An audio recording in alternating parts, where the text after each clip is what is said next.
Здравствуйте, на телеканале «Новый век» программа «Вызов 112», в студии Алия Хайрудинова.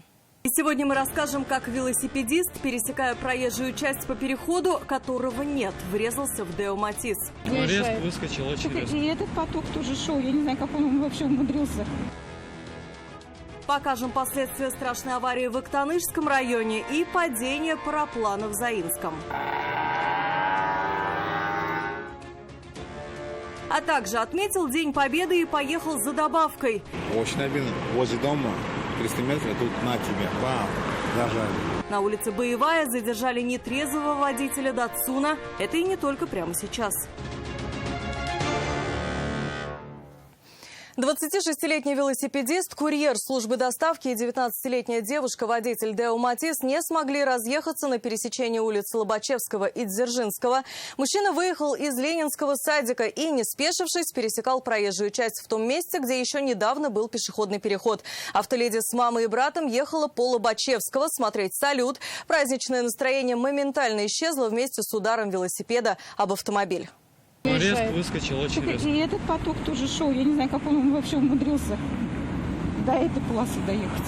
Я не знаю, на что он надеялся, может, на удачу, то, что он прилетит. Все, кто находился в Матизе, в один голос утверждают, велосипедист выскочил неожиданно. Они, мама и двое детей, ехали смотреть салют. До Кремлевской оставалось совсем чуть-чуть, когда в левый бок микролитражки врезался велосипедист, курьер службы доставки. Он выезжал вот из парка, получается, вот эту улицу пересекал. Мы ехали вот оттуда, на Кремлевскую. Он просто на всей скорости на велосипеде вот пересекал вот эту улицу, его левую часть. Удар, говорят, был довольно сильный. Мужчина тут же упал на асфальт. Моментально подбежали очевидцы. Их было очень много. Но с ним все нормально, у него там лодыжка и все. А так он жил, ничего, все хорошо. Прибывшие на место врачи скорой помощи госпитализировали пострадавшего курьера. 19-летняя девушка-водитель Део рассказывает, тут ничего не смог бы сделать и самый опытный водитель. Она сама получила права меньше года назад, за рулем и вовсе 7 месяцев. Ну вот она сдала на права в июне. Месяца 2 где-то. В сентябре переношена. В этом месте на пересечении Лобачевского и Дзержинского всегда был нерегулируемый пешеходный переход. Именно по тому месту, где раньше была зебра и ехал мужчина. Переход есть и сейчас, но пока только на бумаге. Нарисовать его и установить соответствующие знаки дорожные службы пока не успели. Официально идет ремонт этой дороги, хотя указаний на это нигде нет. Вот тут и все погнуло. Вот тут царапина. Это все можно делать. И лобовую. Как теперь восстанавливать машину, ее владельцы не думали, пока не прошел шок от произошедшего. 26-летнего мужчину после оказания первой помощи отпустили из больницы. Серьезных травм у него нет.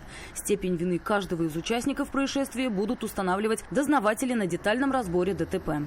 Рания Абдрахманова, Константин Бушуев. Вызов 112. 42-летний водитель иномарки погиб после столкновения с фурой в Актанышском районе. Автоинспекторы установили, что водитель Volkswagen Polo на высокой скорости выехал на встречную полосу и влетел в лоб многотоннику. После удара грузовик повалился на бок и вылетел с обочины. Водитель легковушки скончался еще до приезда медиков. В обстоятельствах трагедии разбираются автоинспекторы. Неопытная автоледи за рулем «Лады» 13-й модели влетела в металлическое ограждение на улице Мира. Сама она при этом не пострадала. Девушке 21 год, за рулем всего пару месяцев, рассказала, что пыталась уйти от столкновения с впереди едущим автомобилем. Ей это удалось, но ценой своей машины. Она снесла 7 секций забора. Сейчас ей предстоит самостоятельно восстановить разбитую машину и городское имущество. Резко тормознули передо мной. За рулем давно ездите? 55-летний парапланерист разбился в Заинском районе. Сотрудники МЧС получили сообщение от очевидцев в 9 утра. С их слов, мужчина летал над селом Светлое озеро. В какой-то момент он рухнул вниз. Полученные травмы оказались смертельными. Он погиб до приезда медиков. В чем причина крушения, пока неизвестно. Следователи по данному факту проводят проверку. Это последние минуты жизни парапланериста. Жители поселка Светлое озеро любовались полетом в праздничный день, но завершился он трагично. У меня остановился, что ли, это двигатель резко. Я отсюда смотрел, он летел. И потом какой-то удар был. Даже меня слышно. У меня жена вышла, говорит, какой-то, говорит, человек летает. Я выскочил. небо смотрю, нет, а потом уже около ГРП люди там крутятся. Местные жители собрались у газораспределительной станции и увидели, как под парапланом лежит бездыханное тело их знакомого. Года 3-4 летал уже. Я утром тоже смотрела, но не поняла, кто. Вот, потом только девчонки сказали. Но знаете, какой человек был? Отличный прям человек. Ну, экстремал, что хотите. Вот. Мы думаем, что это ветер туда, наверное, занес, и он упал, что-то там сразу.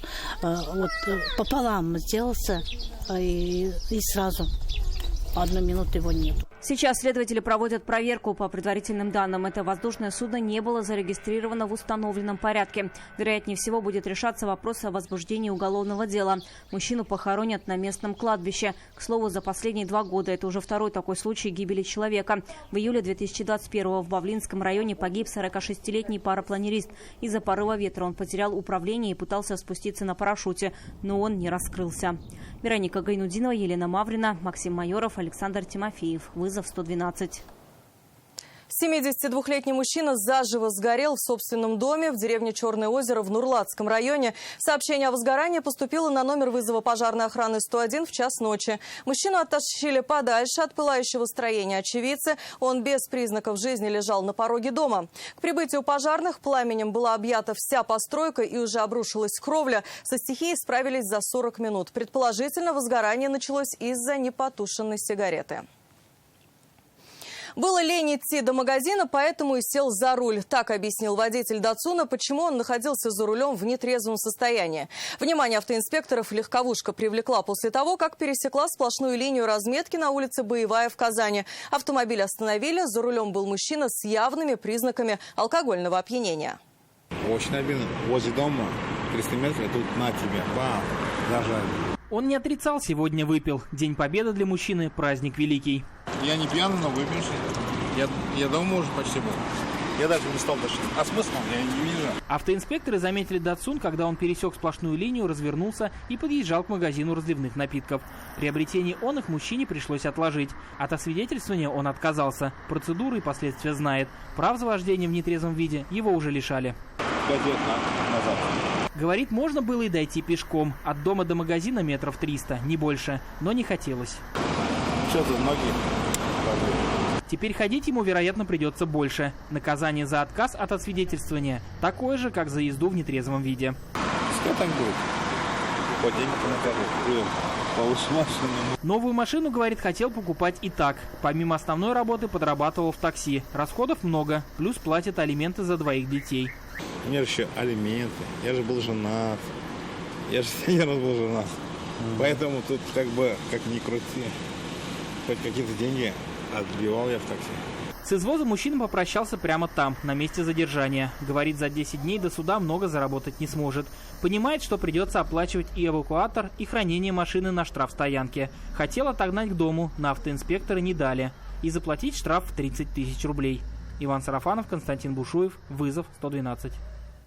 Крупную партию наркотиков не дали перевезти через Татарстан автоинспекторы Автограда. «Мерседес» под управлением 28-летнего жителя Екатеринбурга остановили для проверки документов. Водитель стал нервничать, ему было что скрывать. В салоне автомобиля было около 5 килограммов гашиша. Есть какие-то запрещенные вещества, нет? Да. Отпираться смысла не было. 28-летний мужчина, житель Екатеринбурга, признался, в автомобиле везет крупную партию наркотиков. В Москве поднял 5 килограмм гашиша. Расфасованный по килограмму. Спереди, где пассажирское сиденье, лежит 2 килограмма, в багажнике лежит 3 килограмма. Своим признанием он сильно облегчил работу автоинспекторов. Запрещенный груз нашли сразу. Слева, где аптечка, нужно открыть аптечку. И там еще один отсек. Там сколько килограмм? 3. Изъятое направили на экспертизу. Исследование установило, что это гашиш весом около 5 килограммов. Задержанный тем временем рассказал автоинспекторам, что буквально неделю назад устроился наркокурьером. По указанию оператора интернет-магазина выехал из Екатеринбурга в Люберцы, где по координатам забрал крупную партию наркотиков. Запрещенный товар планировал отвезти в Новосибирск, где должен был оборудовать тайниковые закладки с наркотическим средством. Возбуждено уголовное дело по статье «Незаконное приобретение, хранение и перевозка наркотических средств». Мужчина на время следствия отправился в следственный изолятор. Иван Сарафанов, Нафиса Минязова. Вызов 112. И это все, о чем мы успели вам рассказать. В студии была Алия Хайрудинова. Увидимся и не бросайте вызов судьбе. Вдруг она его примет.